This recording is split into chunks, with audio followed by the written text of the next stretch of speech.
det var det, der gjorde, at når Portugal blev verdens rigeste nation i omkring 100 år, så var det i først og fremmest på grund af, at man fandt en masse udlændelser nord for Rio.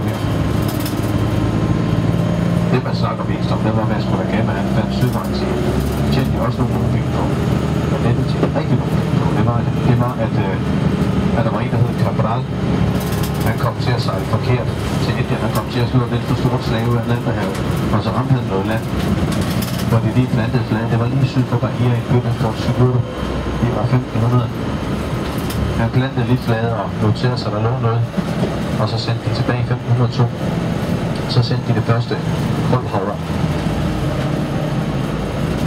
Og så lavede de kolonier. Der kom de her til Rio også i 1502.